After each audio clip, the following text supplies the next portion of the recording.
Yo, what is good, YouTube, and welcome back to another JC2K video. In today's video, we're going to be building the best auctionable team here in NBA 2K23 MyTEAM. This team consists exclusively of cards that you can buy off the auction house. Nobody on this team is a lock-in, a free card, grindable, anything like that. All of these players are buyable. So this gives you a picture, I think, if you're trying not to grind the game, you're trying to get the best cards. These are the types of guys that you want to target from the auction house to fill holes on your team. But before we hop into the video, if you haven't already, make sure you hit that subscribe button. Help me push towards the 12,000 subscriber mark on the channel. I upload every single day, and I would really appreciate it if y'all do subscribe. Without further ado, let's hop right into it. Let's start off with the point guard position, which is going to be the best point guard in the game, hero Nikola Jokic, who is absolutely amazing at the PG position. Obviously, he's really good at power forward as well. His Evoke playoff card is even better than this card, but can't play the point guard position. And 6'11" with a 7'3" wingspan, hot spots from everywhere, 94 speed and excel, 98 shot 3, a really good slasher as well, and a very capable defender. He's got pretty much every single key all around badge, which I think is amazing. Movement wise is very solid. Pass skill base, Oscar upper, very quick is phenomenal, normal leaner, and quick drops off 1. He's the only PG in the game with incredible size at 6'11", but also an amazing release and elite level movement as well as very capable defensive ability. He's one of the most complete cards at the point guard position in the game, and that comes on a 6'11" guy. Really good card all the way around, and definitely does deserve a spot pretty high up on this list in my personal opinion. And as the starting point guard, I do think he's the best point guard in the game right now. Now at the 2, a little bit unsurprisingly, probably we're going to go with Tracy McGrady. I think T-Mac is, in my opinion, probably going to be the best shooting guard in the game as well right now. This one is a little bit more debatable. I think Jokic is pretty clearly the best point guard, whereas T-Mac at the 2 is a little more debatable. But 6'8" with a 7'2" wingspan, hot spots from everywhere. 99. I mean, obviously the stats are basically all 99 across the board. That's what an invincible card's going to look like. Has basically every single key Hall of Fame badge in the entire game, as well as the Kevin Porter Jr. base, Oscar upper, I'm very quick, the best release in the game.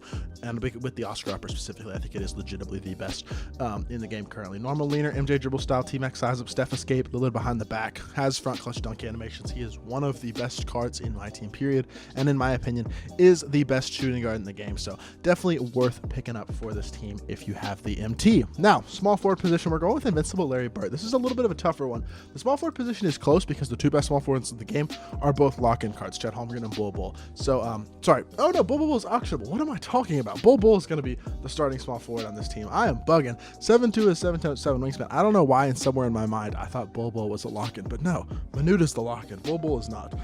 Anyways, what I meant to say, Bol Bol at 7'2" with a 7'7" wingspan, hot spots from everywhere, 40 hops, you got 92 speed and excel, 97 shot 3, 95 standing, 90 driving dunk, really good all-around defender, again, super complete on the badges. Guy with this type of speed and this type of size and these types of badges at the small forward position at 7'2" is just ridiculous. But then you give him a very solid release, normal leaner, and the best part about it, Kyle Lowry size up, Trey escape, a lid behind the back on a 7'2" player. With this type of movement and these types of badges, he is stupid complete and stupid good as a card in my team. Has quick drops off 1 as well. He is, in my opinion, the best small forward. Well, the second best small forward in the game. I would give a slight edge to Chet Holmgren, but Chet's a lock-in, so he's not eligible for this squad. Now, starting power forward, like I said, Manute is not available. Neither is a guy like Rick Smith, some of these other free cards. So we're going with Invincible Shaquille O'Neal. I do think Invincible Shaq is probably the best auctionable power forward in the game. A very good card with very good size, 7'1" with a 7'7" wingspan. It's not ridiculous like 7'5", 7'6", 7'7", but he's got the wingspan, he's got the height, he's got 325-pound player build, which is amazing. Hot spots from everywhere, 55 hops, you got 99 speed and excel, 97 shot 3, invincible stats, every single badge that is important, especially every single finishing and defensive badge in the game, and an incredible release. The best release that I think Shaq has probably ever had in my team. Combine that with very good SIGs, DG size up, lid behind the back, Kobe escape is solid, and quick drops off 1. He's a huge mismatch because of the size and the speed that he's got. He moves incredibly well. He's an incredible defender and an amazing rebounder, and his player build is phenomenal as well. In my opinion, one of the best cards in the game, and I love this card as our starting power forward. Starting center, probably not a huge surprise. In my opinion, the best auctionable big in the game is going to be Yao Ming, a 40 Hall of Fame, 7'6" center with 82 speed and excel and a 92 shot 3 at every single key badge, as well as the ability to get any badges he doesn't have. So you can add things like slippery off-ball challenger, pick dodger, handles for days, anything like that that you want to add on the card as well. Incredible dunker, obviously one of the best interior defensive cards in the game. Release is really good. Pro 2 leaner isn't great, but is that really that big of a deal? He can even pretty decently move in the half court and has the Levine behind the back, which is the second best behind the back in the game as well. So kind of really glitchy in terms of the movement and stuff. At 7'6", with his types of size, his type of speed, all that, he's the second or third best center in the game, but with Manute not being eligible, I think he is the best auctionable option for this team. Now, point guard position off the bench, going with Luka Doncic. I'm sticking by my gun. Some people would probably put Ben Simmons here.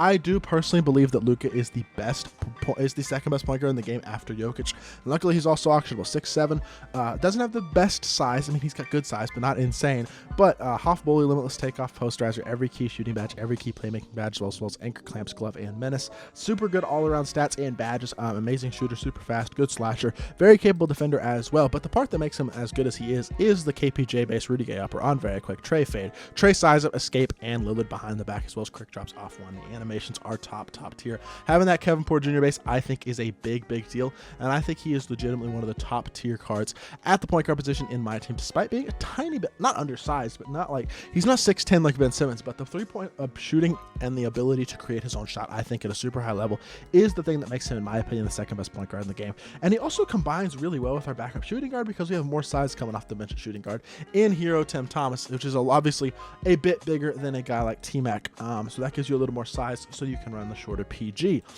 Tim Thomas, 6'10" with a 7'2" wingspan, 96 speed and excel, 98 shot 3, 95 standing and driving dunk, 92 interior, 95 lateral, 95 steal.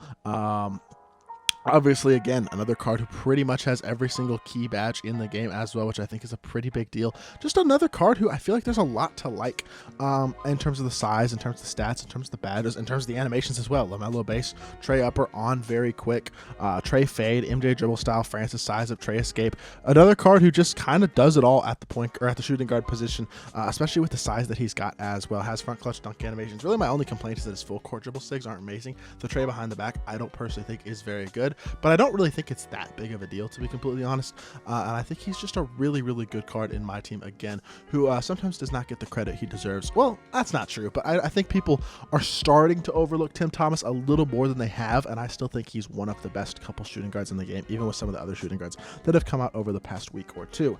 Now at the 3, Larry Bird. It is now your time to join the team. Larry, earlier in the video, I was going to start him, but we're not starting him with Bull. But with that being said, he's still an amazing card. 98 speed and excel, 99 shot 3. The stats are obviously perfect, basically. The badges are also really good, and he's also got the Trey fade. They changed his release finally. This Aero Pascal base, Kevin Lowe upper run very quick, Trey fade, Francis size of Curry escape, the lid behind the back, and quick drops. Just another card who is a top tier option at their small forward position. A little undersized at 6'9", but I'm not too worried about that lack of size, because we do have a lot of size coming off the bench in our bigs. And I think Larry's probably your third best small forward in the game after Chet and Bull. So really good card there as well. Taco Fall, backup power forward. Taco's best feature is the fact that he's 7'6" and has one of the biggest player builds in the game. He only has 64 speed and excel, only has 73 shot 3.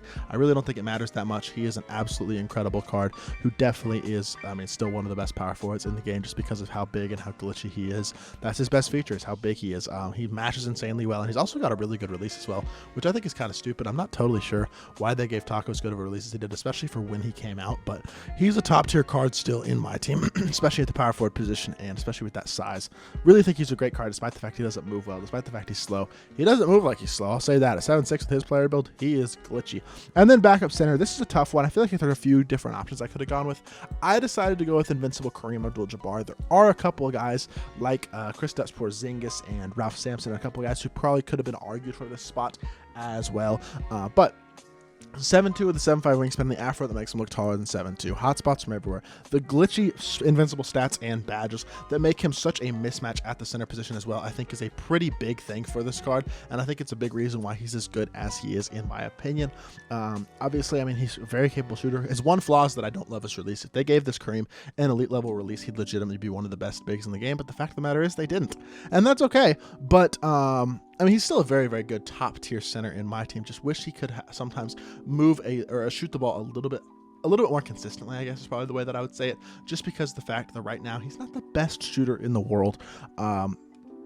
I guess because of the release, but it's not a bad release, and he can do everything else at such an elite level that I do think he probably gets the edge as the best auctionable backup center in my team. So that is going to do it for this video. This is, in my opinion, the best auctionable team in my team right now. Let me know if there's anything that you would change from this team to make it better in your opinion. If there is, this is just my opinion, so let me know what y'all think of my opinion down in the comment section down below. But hopefully y'all did enjoy the video. If you did, make sure you hit that like button, leave a comment, and subscribe. I'll be back on more 2K content very soon, and I appreciate y'all. Peace.